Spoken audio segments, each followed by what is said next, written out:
Term 2 का model paper आ चुका है और आज की इस वीडियो में आप लोगों को क्लास 11th मैथमेटिक्स के मॉडल सेट 1 का सॉल्यूशन कराने वाला हूं। तो आप लोग वीडियो पर कंप्लीट बने रहें क्योंकि यहां पर मैं आपको हर एक क्वेश्चन को बहुत ही सिंपल तरीके से और इजी तरीके से बताने वाला हूं।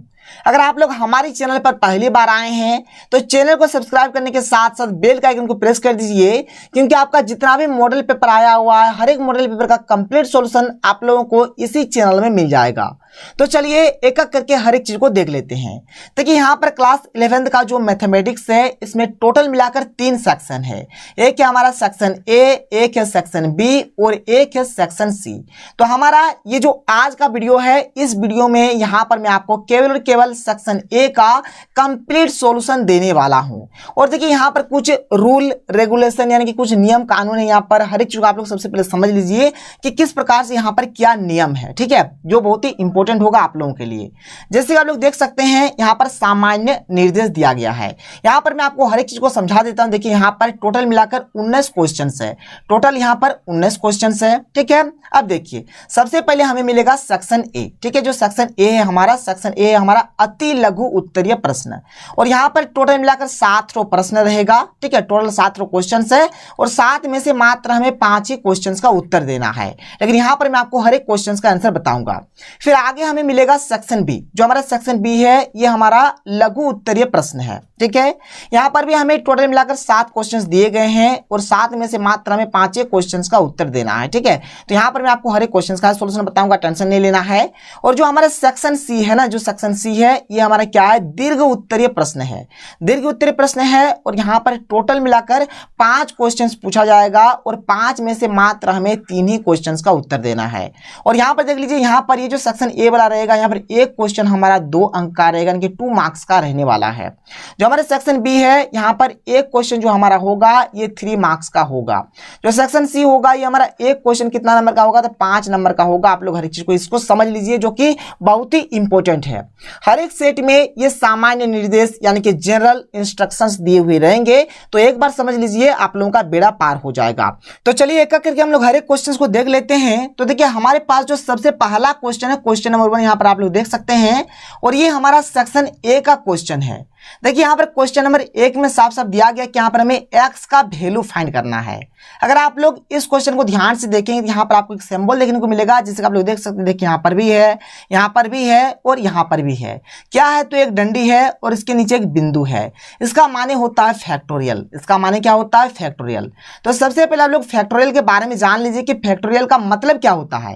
देखिए क्योंकि क्या होगा, देखिए फैक्टोरियल का आपको मतलब किसी भी प्रकार का कोई सा भी क्वेश्चन पूछा जा सकता है। अगर आप लोग फैक्टोरियल के बारे में जानेंगे तो आप लोग हर एक क्वेश्चन को बनाकर घर आएंगे। तो देखिए जैसे कि अगर हम लोग यहाँ पर 8 लिखे और यहाँ पर हम लोग अगर फैक्टोरियल दे दें तो इसका माने होता है 8 का फैक्टोरियल। अब 8 का फैक्टोरियल माने हो गया कि जैसे यहाँ पर 8 है तो 8 से शुरू होगा और 1 तक चलेगा। तो 8 गुना 7 गुना 6 गुना 5 गुना 4 गुना 3 गुना 2 गुना 1, ये हो गया हमारा 8 का फैक्टोरियल का मतलब।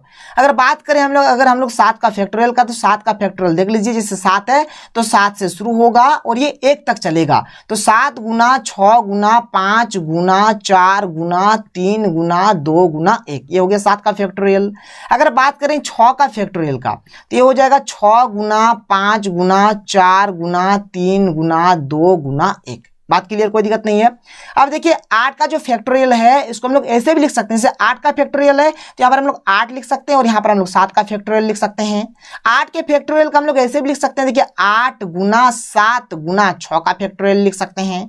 8 के फैक्टोरियल का हम लोग ऐसे भी लिख सकते हैं 8 गुना 7 गुना 6 गुना 5 का फैक्टोरियल। तो आप लोग इस प्रकार से हर एक चीज को लिख सकते हैं। जैसे यहाँ पर हमारे पास 7 का फैक्टोरियल है कि नहीं है, देखिए 7 का फैक्टोरियल है तो 7 के फैक्टोरियल को हम लोग जैसे यहाँ पर 7 लिख देंगे और यहाँ पर हम लोग गुना करके 6 का फैक्टोरियल लिख सकते हैं। हम लोग 7 के फैक्टोरियल को ऐसे भी लिख सकते हैं कि यहाँ पर जैसे 7 है तो 7 को लिख देंगे, यहाँ पर 6 का फैक्टोरियल 6 को भी हम लोग लिख देंगे और यहाँ पर हम लोग इसे करके 5 का फैक्टोरियल लिख सकते हैं। तो इस प्रकार से आप लोग फैक्टोरियल को लिख सकते हैं। देखिए फैक्टोरियल का यही होता है मतलब। और फैक्टोरियल को ऐसे भी लिखा जाता है, जैसे 8 का फैक्टोरियल ऐसे बोलिए या फिर 8 का फैक्टोरियल ऐसे बोलिए, दोनों का मतलब क्या होता है, एक ही होता है। आपको कंफ्यूज नहीं होना है। चलिए क्वेश्चन को बना लेते हैं। यहाँ पर क्वेश्चन में हमें एक्स का वैल्यू फाइंड करने के लिए कहा गया है, तो हम लोग यहाँ पर एक्स का वैल्यू फाइंड कर लेते हैं। बहुत ही सिंपल और इजी सा प्रश्न है, आप लोग देख सकते हैं इसको कैसे बनाना, ध्यान से देखिए समझ में आ जाएगा। जैसे यहाँ पर 1 बटा क्या है 6 का फैक्टोरियल तो हमने लिख दिया, प्लस 1 बटा क्या है 7 का फैक्टोरियल तो लिख दिया हमने 1 बटा 7 का फैक्टोरियल, बराबर x बटा क्या है 8 का फैक्टोरियल, जैसा है वैसे आप लोग उतार के लिख दीजिए। अब ध्यान से देखिए 1 बटा 6 का फैक्टोरियल रहने देते हैं, प्लस 1 बटा जैसे 7 का फैक्टोरियल है तो हम लोग इसको लिख सकते हैं 7 गुना 6 का फैक्टोरियल लिख सकते हैं, अभी मैंने आपको समझा दिया, बराबर क्या हो जाएगा x बटा 8 का फैक्टोरियल हो जाएगा। अब यहाँ पर हम लोग क्या करेंगे, दोनों में एलसीएम ले लेंगे, तो हम लोग देख सकते हैं देखिए यहाँ पर 6 का फैक्टोरियल, यहाँ पर भी 6 का फैक्टोरियल है, तो दोनों में से एक तो लिखिए, जैसे हम लोग करते हैं ना, जैसे 1 बटा 3 है और यहाँ पर मान के चले 2 बटा 3 है, देखिए यहाँ पर भी 3 है यहाँ पर भी 3 है, तो हम लोग एलसीएम कितना लेते हैं 3 लेते हैं। तो बिल्कुल वैसे ही आप लोगों को एलसीएम यहाँ पर आपको ले लेना है। तो 6 फैक्टोरियल हमने यहाँ पर एलसीएम ले लिया, 7 भी है तो 7 भी हम लोग यहाँ पर ले लेते हैं। अब देखिए यहाँ पर कैसे बनाएंगे, देखिए ध्यान से, जैसे इसका अगर हम लोग करेंगे, देखिए यहाँ पर 6 फैक्टोरियल है, यहाँ पर भी 6 फैक्टोरियल, मतलब 6 फैक्टोरियल मिल गया, क्या नहीं मिला 7 नहीं मिला, तो इस 7 को और इस 1 को गुना कर दीजिए, 1 गुना 7 करेंगे कितना हो जाएगा 7 हो जाएगा। अब देखिए यहाँ पर 7 है तो 7 भी है, यहाँ पर 6 फैक्टोरियल तो यहाँ पर 6 फैक्टोरियल भी है, मतलब सब कुछ मिल रहा है, तो यहाँ पर ऊपर में जो रहेगा इसको जैसा है वैसे उतार दीजिए। तो ये हो गया हमारा काम, मतलब यहाँ पर हमने क्या किया, मतलब भिन्न का जोड़ कर दिया, यहाँ पर बराबर क्या हो जाएगा x बटा 8 फैक्टोरियल हो जाएगा। ध्यान से सुन लीजिए, जैसे यहाँ पर 6 फैक्टोरियल है और यहाँ पर 7 गुना 6 फैक्टोरियल है, तो 6 फैक्टोरियल मिला तो 6 फैक्टोरियल हमने यहाँ पर ले लिया, और 7 था तो हमने 7 भी ले लिया। अब देखिए 6 फैक्टोरियल मिल गया, क्या नहीं मिला 7 नहीं मिला, तो 7 को और इस 1 को गुना कर देने से 7 ही हो जाएगा। अब यहाँ पर 7 गुना 6 फैक्टोरियल है, तो यहाँ पर भी 7 गुना 6 फैक्टोरियल है, यानी जितना था सारा का सारा मिल गया, इसलिए ऊपर में जो रहेगा उस वाला जो भी होगा उसको सेम टू सेम उतार दीजिए। तो हमने कर दिया, चलिए आगे आइए। अब 7 और 1 को जोड़ने से कितना हो जाएगा 8 हो जाएगा, यहाँ पर बटा हो जाएगा, और 7 गुना 6 फैक्टोरियल तो 7 गुना 6 फैक्टोरियल हो जाएगा, बराबर यहाँ पर क्या हो जाएगा x और नीचे हमारा क्या है 8 का फैक्टोरियल, x बटा 8 का फैक्टोरियल। यहाँ तक तो कोई प्रॉब्लम नहीं होगा, ध्यान से सुन लीजिए, आगे बढ़ते हैं, ध्यान से देखिएगा। चलिए आगे बनाते हैं, यहाँ पर आप लोग आगे बनाइएगा, नीचे नीचे लिखते चलिएगा। इधर इधर गुना होगा, इधर इधर गुना होगा, x से उधर गुना करेंगे तो क्या हो जाएगा x गुना 7 गुना 6 का फैक्टोरियल, बराबर इधर क्या हो जाएगा यहाँ पर 8 और 8 का फैक्टोरियल गुना हो जाएगा, तो 8 गुना 8 का फैक्टोरियल हो जाएगा, कोई प्रॉब्लम कोई दिक्कत नहीं है। अब देखिए ध्यान से, यहाँ पर गुना है तो गुना का उल्टा भागा होता है, तो ये तो हमारे ऊपर में थी, ये तो हमारा ऊपर में ही रहेगा, कोई प्रॉब्लम कोई इशू नहीं होगा, और ये वाला जो रहेगा ये हमारा नीचे में आ जाएगा, मतलब 7 गुना 6 फैक्टोरियल हमारा कहाँ आ जाएगा नीचे आ जाएगा। अब ध्यान से देखिए यहाँ पर आप लोग, ठीक है, देखिए यहाँ पर x का तो x हम लोग रहने देते हैं, 8 है रहने दीजिए, 8 हमने लिख दिया गुना। अब 8 का फैक्टोरियल है जिसको हम लोग लिख सकते हैं ना 8 गुना 7 गुना 6 का फैक्टोरियल, ऐसे हम लोग लिख देंगे, कोई प्रॉब्लम नहीं है, अभी मैंने आपको समझा दिया। अब नीचे हमारे क्या 7 गुना 6 का फैक्टोरियल है, 7 गुना 6 का फैक्टोरियल है। अगर आप लोग यहाँ पर ध्यान से देखेंगे तो यहाँ पर 6 का फैक्टोरियल, ये 6 का फैक्टोरियल कट जाएगा, ये भी 7 और ये भी 7 कट जाएगा, तो यहाँ पर हमारा बचेगा क्या, तो x बराबर बचेगा 8 गुना 8, 8 गुना 8 बचा, तो 88 कितना हो जाएगा, तो 88 हो जाएगा 64। तो ये हो गया हमारा बिल्कुल राइट उत्तर। देखिए वीडियो का लेंथ भले ही बड़ा होगा, लेकिन आपको A to Z point by point हर एक चीज आप लोगों को समझ में आएगा, क्योंकि यहाँ पर मैं आपको बहुत ही सिंपल तरीके से इजी तरीके से बताऊंगा। देखिए हो सके बहुत सारे बच्चे ट्यूशन कर रहे हैं, बहुत सारे बच्चे ट्यूशन नहीं कर रहे हैं, इसलिए कंसेप्ट क्लियर होना चाहिए। फैक्टोरियल से रिलेटेड जो भी क्वेश्चंस आएगा आप लोग ऐसे बनाएंगे, एकदम बिंदास बन जाएगा, और आगे मैं आप लोगों को पढ़ाऊंगा भी। बस मैं मॉडल पेपर का इंतजार कर रहा था, मैं देखना चाहता था कि एक्चुअल में उसमें किस प्रकार के क्वेश्चंस पूछे जा रहे हैं। खैर कोई दिक्कत नहीं, चलिए आगे बढ़ते हैं, अगला क्वेश्चन देख लेते हैं। अगला क्वेश्चन देखिए, अगला क्वेश्चन बहुत ही सिंपल है, आप लोगों ने क्लास 10th में इस प्रकार का क्वेश्चन बनाया है, जो आपने समांतर श्रेणी जो पढ़ा था, ठीक है, उसमें आप लोगों ने बनाया होगा। देखिए यहाँ पर हमें an दिया हुआ है, क्या है an बराबर क्या है कि 4n-3 है, कोई प्रॉब्लम नहीं है। हमें यहाँ पर निकालने के लिए बोला गया कि a17 निकालो, a17 बराबर प्रश्न चिन्ह, और a24 निकालेंगे कि a24 बराबर प्रश्न चिन्ह। ध्यान से देखिएगा, हर एक चीज बन जाएगा। देखिए यहाँ पर हमें a17 निकालना है, देखिए कुछ नहीं करना, देखिए n की जगह पर क्या है, n की जगह पर 17 है, ध्यान से देखिए n की जगह पर क्या है 17 है, तो यहाँ पर n की जगह पर अगर हम लोग 17 पुट कर देंगे तो a17 निकल जाएगा। आप चाहते हैं आप लिख सकते हैं कि पुट n बराबर 17, n बराबर अगर हम लोग 17 पुट कर देंगे तो a17 निकल जाएगा, क्योंकि आप देख सकते हैं a मिल गया, n के सेंटर में कितना 17 है, तो यहाँ पर n की जगह पे 17 बिठा दीजिए, तो 4 का 4, n की जगह पे 17 रख देंगे तो 17 माइनस 3, तो इसको हम लोग सॉल्व कर लेते हैं। तो 17 चौके कितना हो जाएगा, 17 चौके हो जाएगा 68, तो 68 माइनस 3 बराबर कितना हो जाएगा 65 हो जाएगा। तो a17 का मान कितना आ गया 65 आ गया। a24 निकालना है, कुछ नहीं करना, देखिए ध्यान से a24 निकालेंगे ना, a24 निकालिए, 4 का 4। देखिए यहाँ पर n के सेंटर में कितना है 24 है, तो यहाँ पर n की जगह पे 24 बिठा दीजिए, तो 24 माइनस क्या हो जाएगा 3 हो जाएगा। आप चाहे यहाँ पे लिख सकते हैं कि पुट n बराबर 24, पुट n बराबर 24, ठीक है। तो इस प्रकार से आप लोग करिएगा। तो 4 गुना 24 करने से कितना 4 4 16 4 मेरा 1 4 8 96 माइनस 3, तो 96 में अगर 3 जाएगा तो कितना बचेगा, तो ये बचेगा 93। तो हो गया हमारा फाइनल आंसर। कोई प्रॉब्लम कोई दिक्कत नहीं है, बात समझ में आ रहा है। आप चाहे यहाँ पे लिख सकते हैं कि A17 आपका कितना आया, A17 आपका आ गया यहाँ पर 65, तो आप यहाँ पे लिख दीजिए A17 बराबर 65, और यहाँ पर A24 जो आया है, A24 कितना आया, A24 आ गया आपका 93, तो आप लोग लिख दीजिए 93 आपका फाइनल आंसर ये हो जाएगा। कोई प्रॉब्लम कोई दिक्कत नहीं है। आगे बढ़ते हैं, अगले क्वेश्चन की ओर चलते हैं और देख लेते हैं हमारा अगला क्वेश्चन। देख लीजिए अगला क्वेश्चन जो है क्वेश्चन नंबर 3 क्या है कि फाइंड द स्लोप। यहाँ पर हमें स्लोप फाइंड करना है, 2 पॉइंट हमें यहाँ पर दिया गया है, देख लीजिए, ठीक है। तो चलिए यहाँ पर हम लोग पहले बात तो एक लाइन ड्रॉ कर लेते हैं। चलिए यहाँ पर 1 पॉइंट हो जाएगा, इसको हम लोग A मान लेते हैं, यहाँ पर कोई 1 पॉइंट हो जाएगा, इसको हम लोग B मान लेते हैं, ठीक है। अब इसका जो यहाँ पर देखिए जो कोऑर्डिनेट्स दिया हुआ है कितना 3 है, और यहाँ पर ये -2 है, और ये हमें दिया गया -1,4। अब देखिए ये वाला जो होगा ना ये हमारा होगा x1 y1, और ये वाला जो होगा ना ये हो जाएगा हमारा x2 y2। क्या हो जाएगा x2 y2। और स्लोप का जो फॉर्मूला होता है, देखिए स्लोप का एक फॉर्मूला होता है, बहुत ही सिंपल फॉर्मूला होता है, आप लोग आसानी से निकाल सकते हैं। स्लोप बराबर फॉर्मूला होता है y2 माइनस y1। देखिए स्लोप का तो ऐसा बहुत सारा फॉर्मूला होता है, लेकिन जब हमें 2 पॉइंट्स इस प्रकार से दिया रहे तो इसका जो हमारा स्लोप का जो फॉर्मूला हो जाएगा y2 माइनस y1 बटे x2 माइनस x1 इसका फॉर्मूला हो जाएगा।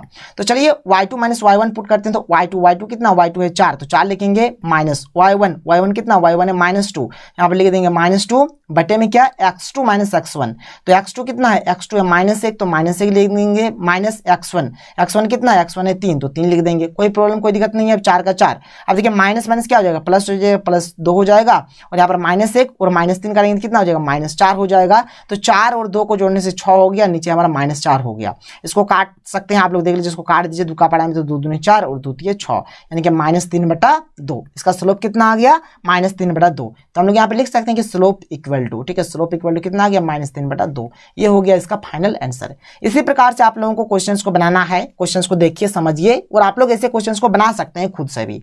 आगे आइए क्वेश्चन नंबर 4 देखिए। ये जो क्वेश्चन नंबर 4 है, इस प्रकार के क्वेश्चंस भी आप लोगों ने पढ़ा होगा, आप लोगों ने बनाया होगा।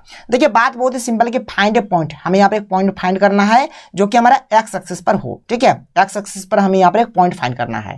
यहाँ पर हमें 2 पॉइंट्स दिया हुआ, देख लीजिए, यहाँ पर 7,6 है और 3,4 है, जो कि मतलब क्या है, इक्वी डिस्टेंस है, यानी कि समान दूरी पर स्थित है। देखिए आप लोग याद करिए क्लास 10 में आप लोगों ने पढ़ा था समदूरस्थ वाला, बिल्कुल वही फंडा यहाँ पर है। जैसे कि मान के चलिए यहाँ पर आप लोग इसको इस प्रकार से भी समझ सकते हैं, आप लोग 10th लेवल में ही समझिए, जो कि आपके लिए बेस्ट होगा। जैसे यहाँ पर मान के चलिए यहाँ पर कोई एक पॉइंट ए है, यहाँ पर कोई एक पॉइंट बी है, इसको हम लोग ए मान लेते हैं 7 और 6 को, चलिए 7 और 6 को ए मान लेते हैं, इसको हम लोग मान लेते हैं बी, 3 और 4 को क्या मान लेते हैं, बी मान लेते हैं। यहाँ पर हमें एक पॉइंट फाइंड करना है जो कि हमारा एक्स एक्सिस में होगा, इसको हम लोग मान लेते हैं पी, इसको हम लोग पी मान लेते हैं। तो एक्स एक्सिस के लिए जो हमारा हो जाएगा, ठीक है, यहाँ पर एक्स का जो वैल्यू होगा, एक्स का वैल्यू कुछ ना कुछ होगा, लेकिन वाई का वैल्यू कितना हो जाएगा, 0 हो जाएगा। और यहाँ पर समदूरस्थ का बात हो रहा है, यानी कि इक्वी डिस्टेंस है, इसका माने हो गया कि यहाँ से यहाँ तक का जितना डिस्टेंस होगा, यहाँ से यहाँ तक का भी उतना ही डिस्टेंस होगा, यानी एपी का जो डिस्टेंस होगा, यहाँ से एपी का जो डिस्टेंस होगा, बीपी का भी उतना ही डिस्टेंस होगा, ठीक है। आप लोगों ने पढ़ा था क्लास 10th में। आप देखिए यहाँ पर चाहे तो इसका जो डायग्राम होगा, इसके डायग्राम को आप लोग ऐसे भी बना सकते हैं। देखिए क्योंकि आप लोग क्लास 11 में जब आ गए हैं तो इसका आप लोग ऐसे बना सकते हैं। यहाँ पर हमें मतलब जैसे कि हमारा एक्स एक्सिस हो जाएगा, ये हमारा वाई एक्सिस हो जाएगा, ठीक है, ये एक्स डैश हो जाएगा, ये हमारा वाई डैश हो जाएगा। देखिए यहाँ पर एक्स एक्सिस पर हमें पॉइंट फाइंड करने के लिए बोला गया, यहाँ पर मान के चले कोई एक पॉइंट है, जैसे कि मान के चले हम लोग इसको पी बोल देते हैं, तो यहाँ पर पी जो होगा हमारा क्या होगा, x,0 होगा। अब देखिए यहाँ पर क्या होगा, इससे ठीक है 2 पॉइंट होगा, मतलब एक 7,6 और एक 3,4, ठीक है, मतलब इक्वी डिस्टेंस होगा, मतलब दोनों का जो दूरी होगा समान समान, जैसे मान के चलिए यहाँ से यहाँ तक हो गया एक ठो, ठीक है, और यहाँ से यहाँ तक हो गया एक ठो। जैसे अगर हम लोग एक का नाम ए दे दें, एक का नाम हम लोग बी दे दें, तो यहाँ से ये जो पी ए होगा, ये जो पीबी होगा, दोनों का जो डिस्टेंस होगा कितना होगा, सेम टू सेम होगा। आप लोग इसको ऐसे भी समझ सकते हैं, इसको आप लोग नाम दे दीजिए 7,6 और इसको आप लोग नाम दे दीजिए 3,4। तो आप लोग कैसे भी बनाइए, आप लोगों का काम बन जाएगा, ठीक है। ये मैंने क्लास 10th में पढ़ाया था, जिस प्रकार से ऐसे आप लोगों ने भी पढ़ा होगा, तो उस लेवल का मैंने आप लोगों को समझा दिया। समदूरस्थ वाला आप लोग याद करिए, आप लोगों के दिमाग में जरूर खटक रहा होगा, और ये वाला आप लोग चाहे तो इस प्रकार से आप लोग इसको लिख सकते हैं। तो जो भी लिखिएगा, मतलब जैसे भी आप लोग डायग्राम बनाइएगा, दोनों में से एक बना दीजिएगा, आप लोगों का काम बन जाएगा। चलिए यहाँ पर हम लोग अब लिखना शुरू करते हैं। यहाँ पर हमें मतलब एक पॉइंट निकालना है, जो हमारा रिक्वायर्ड जो पॉइंट होगा, सबसे पहले उसको हम लोग लिख देते हैं कि लेट, ठीक है। यहाँ पर जो पी होगा ये हमारा रिक्वायर्ड पॉइंट है, तो लेट पी x,0 जो होगा क्या है, बी द ये रिक्वायर्ड पॉइंट है, ये हमारा क्या है, रिक्वायर्ड पॉइंट है, यानी कि यही पॉइंट हमें यहाँ पर निकालना है, फाइंड करना है, ठीक है। तो required point on the x axis, point on the x axis, क्योंकि हमें जो पॉइंट निकालना है वो कहाँ पर निकालना है, तो एक्स एक्सिस पर निकालना है। तो चलिए हमने यहाँ तक कर दिया। अब हम लोग यहाँ पर मान लेते हैं कि लेट ए बराबर जो होगा, ए बराबर हमने इसको माना है 7,6 को, तो चलिए ए बराबर हम लिखते हैं 7,6, और जो हमारा बी हो जाएगा, बी हमने किसको माना है, बी हमने माना है 3,4 को, तो चलिए लिख लीजिए 3,4। ठीक है। अब देखिए according to the question, question में हमें क्या बोल रहा है, क्वेश्चन में बोल रहा है कि ये जो है क्या है, इक्वी डिस्टेंस है, यानी कि समान दूरी पर है, यानी पीए का जो डिस्टेंस होगा पीबी का भी उतना ही डिस्टेंस होगा। हम लोग ऐसे बोल सकते हैं यहाँ पर एपी का जो डिस्टेंस होगा बीपी का भी उतना ही डिस्टेंस होगा। ठीक है, तो हम लोग यहाँ पर लिख सकते हैं कि एपी बराबर क्या हो जाएगा, एपी बराबर क्या हो जाएगा, बीपी हो जाएगा, एपी बराबर क्या हो जाएगा, बीपी। आप लोग डिस्टेंस फॉर्मूला जरूर पढ़े होंगे। डिस्टेंस फॉर्मूला क्या कहता है कि रूट अंडर क्या होता है कि x2 माइनस x1 का जो होल स्क्वायर होता है प्लस यहाँ पर y2 माइनस y1 का होल स्क्वायर, ये होता है हमारा डिस्टेंस फॉर्मूला, और इसी फॉर्मूला से हम लोग क्वेश्चंस को बनाएंगे। ठीक है, ये सब आप लोगों को याद होगा, आप लोगों ने क्लास 10th में पढ़ा था, बिल्कुल हम लोग उसी फॉर्मूला का यहाँ पर यूज करने वाले हैं। तो चलिए एपी के लिए हम लोग यहाँ पर अप्लाई कर देते हैं। एक काम करते हैं, हम लोग क्या करते हैं, बोथ साइड यहाँ पर स्क्वायर भी कर देते हैं, क्योंकि स्क्वायर करने से क्या हो जाएगा, रूट यहाँ पर हट जाएगा। तो चलिए बाद में भी आप लोग स्क्वायर कर सकते हैं, यहाँ पे डायरेक्ट आप लोग यहाँ पर भी स्क्वायर कर सकते हैं। तो स्क्वायर करने से ये स्क्वायर एपी का स्क्वायर इस प्रकार से हो जाएगा, और यहाँ पर बीपी का स्क्वायर इस प्रकार से हो जाएगा। चलिए एपी और बीपी फटाफट हम लोग निकाल लेते हैं। तो एपी की जो होगा, मतलब यहाँ पर ए और पी में निकालेंगे तो ये हो जाएगा x1 y1, ये हो जाएगा x2 y2। तो हम लोग यहाँ पर डिस्टेंस फॉर्मूला हम लोग यहाँ पर लगा सकते हैं, और देखिए यहाँ पर हमने स्क्वायर कर दिया, इसका हमने रूट हट जाएगा, तो रूट दीजिए ना दीजिए कोई मतलब नहीं है। तो x माइनस 7 का यहाँ पर हो जाएगा, x माइनस 7 का यहाँ पर होल स्क्वायर हो जाएगा, प्लस क्या हो जाएगा 0 माइनस 6 का होल स्क्वायर, ये हो जाएगा एक ठो। फिर यहाँ पर बीपी का स्क्वायर जब हम लोग करेंगे तो बीपी में हो जाएगा हमारा x माइनस 3 का यहाँ पर x माइनस 3 का होल स्क्वायर हो जाएगा, प्लस क्या हो जाएगा 0 माइनस 4 का होल स्क्वायर हो जाएगा। देखिए यहाँ पर मैंने थोड़ा शॉर्टकट में कर दिया, आप लोग हो सकता है आप लोग और अच्छे तरीके से बड़ा करके कर सकते हैं। देखिए हमारा जो डिस्टेंस फॉर्मूला जो होता है ना, जो डिस्टेंस फॉर्मूला होता है क्या होता है, डिस्टेंस फॉर्मूला जो हमारा होता है, देखिए x2 माइनस x1 का होल स्क्वायर, ठीक है, प्लस क्या होता है y2 माइनस y1 का whole square, y2 minus y1 का होल स्क्वायर। और ये जो डिस्टेंस फॉर्मूला होता है, इसी फॉर्मूला की यूज करके हम लोग यहाँ तक पहुंचे हैं। कोई प्रॉब्लम कोई दिक्कत नहीं है, ये होता है डिस्टेंस फॉर्मूला। अब इसको क्या कर सकते हैं हम लोग, इसको सॉल्व कर सकते हैं। चलिए इसको सॉल्व कर लीजिए फटाफट। चलिए देख लीजिए यहाँ पर इसको सॉल्व करते हैं। जैसे यहाँ पर x माइनस 7 का यहाँ पर जैसे कि a माइनस बी का होल स्क्वायर लगा सकते हैं। चलिए इसको हम लोग क्या करते हैं, अगले पेज में इसको हम लोग सॉल्व कर लेते हैं। और यहाँ पर ये जो चीज़ दिया रहेगा इसको सबसे पहले तो हम लोग उतार लेते हैं। देख लीजिए जो चीज़ दिया गया उसको हम लोग लिख लेते हैं कि x, यहाँ पर क्या क्या दिया गया था कि x माइनस 7 का पूरा होल स्क्वायर है, तो x माइनस 7 का होल स्क्वायर लिख दिया, प्लस क्या है 0 माइनस 6 का होल स्क्वायर, तो 0 माइनस 6 का होल स्क्वायर लिख दिया, बराबर x माइनस 3 का होल स्क्वायर, तो x माइनस 3 का होल स्क्वायर लिख दिया, प्लस 0 माइनस 4 का होल स्क्वायर था, तो 0 माइनस 4 का होल स्क्वायर लिख दिया। आप लोग यहाँ पर देख सकते हैं। देख लीजिए जो जो चीज़ यहाँ पर दिया हुआ था हर एक चीज को यहाँ पर मैंने लिख दिया है अच्छे तरीके से, कोई प्रॉब्लम नहीं है। इसको सॉल्व करिए, हमारा आंसर आ जाएगा। चलिए देख लीजिए ये हो जाएगा a माइनस बी का होल स्क्वायर, तो a स्क्वायर माइनस 2ab, तो 2ab, ठीक है कोई दिक्कत नहीं, 2ab हो गया, प्लस b स्क्वायर 7 का स्क्वायर करेंगे तो कितना हो जाएगा 49 हो जाएगा, ठीक है, प्लस क्या हो जाएगा माइनस 6 का स्क्वायर करेंगे तो 36 हो जाएगा। उसी प्रकार से यहाँ पर a square x square minus 2ab plus b square 3 का स्क्वायर करने से क्या हो जाएगा 9 हो जाएगा, जोड़ माइनस 4 का स्क्वायर करने से कितना हो जाएगा 16 हो जाएगा। अब देखिए ध्यान से एक्स स्क्वायर माइनस 2 7 14 एक्स हो जाएगा, और यहाँ पर 49 और 36 है, 49 और 36 को अगर हम लोग जोड़ देंगे तो कितना हो जाएगा, देख लीजिए तो 9 6 15 5 हाथ में रख 4 7 8 85 हो जाएगा, कितना हो जाएगा 85 हो गया। इधर देखिए एक्स स्क्वायर और यहाँ पर क्या हो गया देख लीजिए, यहाँ पर हो गया माइनस 2 6 एक्स हो गया, और 16 और 9 को अगर जोड़ेंगे कितना हो जाएगा 25 हो जाएगा, प्लस 25 यहाँ पर हम लोग रहने देते हैं, कोई प्रॉब्लम कोई दिक्कत नहीं है। अब देखिए करना क्या है, ये मतलब एक्स वाला को एक साइड कर देते हैं, तो एक्स स्क्वायर रहने देते हैं, माइनस 14 एक्स रहने देते हैं, प्लस एक्स स्क्वायर इधर आने से माइनस एक्स स्क्वायर हो जाएगा, माइनस 6 एक्स है इधर आने से प्लस 6 एक्स हो जाएगा। तो देखिए यहाँ पर प्लस 25 है तो इसको हम लोग लिख देते हैं यहाँ पर 25, और इधर बराबर की देखिए प्लस 85 है, अगर बराबर की इधर आएगा तो क्या हो जाएगा माइनस 85 हो जाएगा। चलिए आगे सॉल्व करते हैं। तो देखिए यहाँ पर प्लस एक्स स्क्वायर यहाँ पर माइनस एक्स स्क्वायर ये तो कट जाएगा, और यहाँ पर माइनस 14 एक्स प्लस 6 एक्स, अगर इसको सॉल्व करेंगे तो ये हमारा आ जाएगा माइनस 8 एक्स, ठीक है।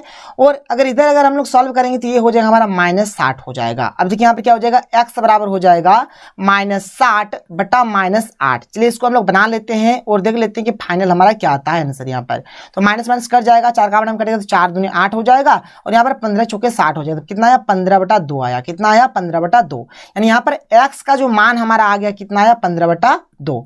और यहाँ पर हमें एक रिक्वायर्ड पॉइंट निकालना है, जिसका आप देख सकते हैं यहाँ पर रिक्वायर्ड पॉइंट जो था हमारे क्या था x, 0 था, कितना था x, 0। तो चलिए हम लोग यहाँ पर क्या करते हैं रिक्वायर्ड पॉइंट देख लेते हैं कि हमारा जो रिक्वायर्ड पॉइंट होगा वह क्या होगा। यहाँ पर हम लिख देते हैं, देख लीजिए यहाँ पर कि रिक्वायर्ड, ठीक है, यहाँ पर लिख देते हैं रिक्वायर्ड पॉइंट, रिक्वायर्ड पॉइंट जो हमारा था क्या था, x,0 था। तो देख लीजिए यहाँ पर x का जो मान आया 15/2 आया, तो x की जगह पे हम लोग क्या करते हैं 15/2 लिख देंगे और यहाँ पर 0 का 0। देखिए क्लास 10th में आप लोगों ने जिस प्रकार से पढ़ा था बिल्कुल वैसे ही ये क्वेश्चन बना है, ठीक है, कोई प्रॉब्लम कोई दिक्कत नहीं है। आगे बढ़ते हैं